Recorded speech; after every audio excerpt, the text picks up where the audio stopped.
कि बच्चों यहाँ पर कि वो जो कथा शुरू हुई थी, हम बचपन से सुनते आ रहे हैं कि कहानी का वो आखिरी हिस्सा जो बूढ़ी नानी सुना रही सदियों से, यानी सदियों से जो बच्चे उस कहानी को सुनते आ रहे हैं, लेकिन आज भी उसका आखिरी हिस्सा नहीं आया है। दुनिया के तमाम बच्चों को अभी आती है एक बस अंतरिक्ष के पार की दुनिया से। यानी हमने बच्चों को, जैसे जब हम कहानी सुनाते हैं तो कहानी की श्रृंखला कैसे होती है बच्चों, अगर कहानी समाप्त हो जाए तो बच्चों की रुचि समाप्त हो जाती है। इसलिए कहानी की श्रृंखला बढ़ती जाती है कि चंदा मामा आए, फिर वहाँ से एक बस आई, उस बस में लौट बैठकर हम अंतरिक्ष की सैर के लिए निकले। तो हमने ब्रह्मांड में क्या क्या देखा, सूर्य, चंद्रमा, तारे चमचमाते हुए। फिर हम आसमान की तरफ इशारा करते हैं कि देखो वो चाँद कैसे चमक रहा है, देखो वो सूर्य भगवान कितने अच्छे से चमक रहे हैं। इन सारी बातों को बच्चे पूछते हैं क्योंकि उनकी जागरूकता बढ़ती है और जानने की, और इस जानने की क्षमता को वो रोकने नहीं देती है। कौन? दादी और नानी। ये दोनों चाहते हैं कि उसकी वो जागरूकता या उसकी जानने की जो इच्छा है वो और बढ़े, जिज्ञासु वो और बने। और ये क्यों होता है कि वो तमाम जो कहानियाँ हैं, वो कहानियों का सार यही है कि जैसे वो हर एक ब्रह्मांड भी इतना बड़ा है। ब्रह्मांड सूर्य रोज़ हमारा परिक्रमा करता है, चक्कर लगाता है। क्या वो चक्कर लगाने में रुके हैं? सूर्य भगवान हमें रोज़ प्रकाश देते हैं। अगर वो एक दिन प्रकाश ना दे तो क्या होगा? अगर हवा ना चले तो क्या होगा? अगर बारिश ना हो तो क्या होगा? हमें पानी ना मिले तो क्या होगा?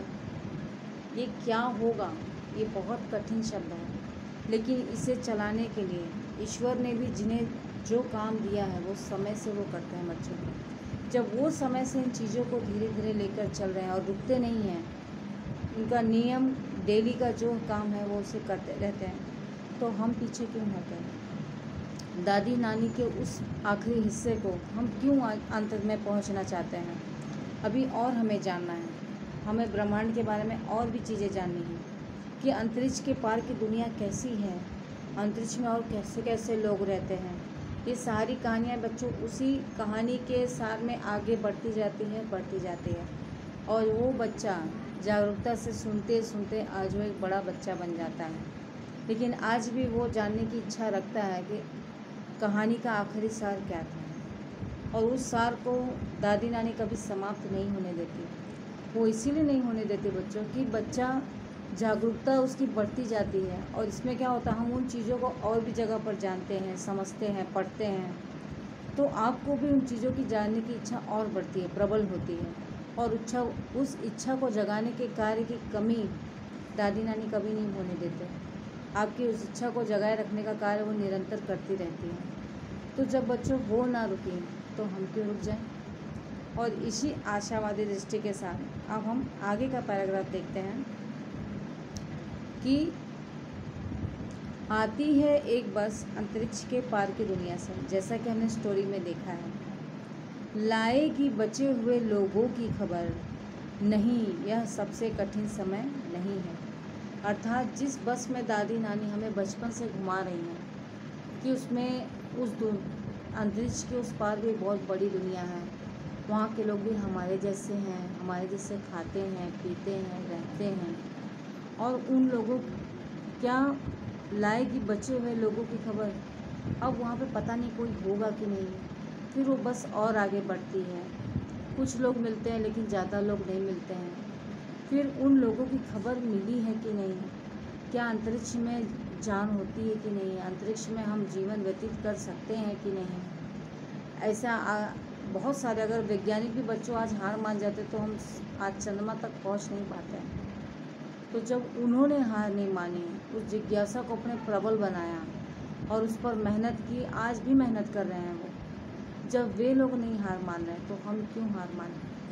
और इसी हार ना मानने वाले दृष्टिकोण को जया जादवानी जी ने बहुत सुंदरता से इस कविता के माध्यम से बच्चों प्रस्तुत किया है, जिसका हमारा मुख्य ध्येय यही है कि जीवन में आशावादी दृष्टिकोण हमारे जीवन को जीने का सबसे बड़ा और सबसे मजबूत पहलू है, जिसे हमें कभी भी उससे पीछे नहीं हटना चाहिए। हमें निरंतर आगे बढ़ते रहना चाहिए। जैसा कि हमने देखा, एक चिड़िया भी अपने मुंह में उस तिनके को दबाकर तिनके से वो उड़ने को हमेशा तैयार रहती है, ताकि उस तिनके से वो अपने परिवार के लिए घोंसला बना सके, घर बना सके, जहाँ उसका परिवार सुरक्षित हो। फिर वो झड़ती हुई पत्तियाँ, वो वृक्ष जब वो डेली पत्ते सूखे गिराता है सवेरे, और उसको थामने के लिए वो हाथ रोज़ाना उसे आते हैं, जब उसने झड़ना नहीं रोका और इस हाथ ने उठाना नहीं रोका, तो हम क्यों रुक जाएं। जैसे कि हम स्टेशन पे भीड़ देखते हैं कि रेल की टिकट के यहाँ पर या फिर रेल की गाड़ी पकड़ने के लिए, अपने यथास्थान पहुँचने के लिए हम कितनी जद्दोजहद से रोज़ लड़ते हैं, रोज़ करते हैं, अरे बड़ी भीड़ होती है, अब तो मैं जाऊँगी, नहीं तो नहीं जाऊँगी। लेकिन अगले दिन हम फिर तत्परता से तैयार होकर चल पड़ते हैं। तो उस चलने की श्रृंखला को ही बढ़ाया है हमारी कवित्री ने यहाँ पर, कि हमें बस चलते जाना है। चलने से हमें क्या प्राप्त होगा, हमें फल की इच्छा बच्चों कभी नहीं करनी चाहिए, बस आपकी मेहनत पूरी होनी चाहिए। क्योंकि आपके इस भाग दौड़ में आपको अपना भी ख्याल रखना है, क्योंकि घर पर आपका कोई इंतज़ार कर रहा है, आपके माता पिता, घर के बड़े बुजुर्ग, हर कोई। तो अपने आपका भी ख्याल रखना है।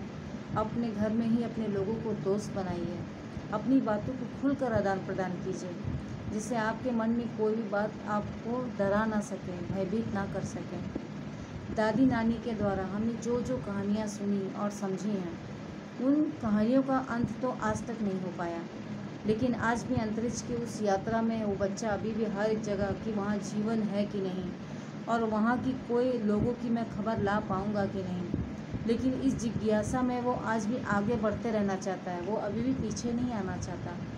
तो जब अंतरिक्ष की उस बस यात्रा को आज तक समाप्त नहीं किया गया, तो हम अपनी इस यात्रा को क्यों रुकने दें। और इसीलिए लेखिका कहती हैं कि यह सबसे कठिन समय नहीं है, इससे भी कठिन दौर आएगा, और उसमें भी हम मजबूती से आगे बढ़ते रहेंगे। तो बच्चों, हमारा ये जो लेसन था ये कंप्लीट हो गया है। अब आपको जल्दी एक्सरसाइज मिल जाएगी, तो अपना ख्याल रखिएगा। टेक केयर बच्चों।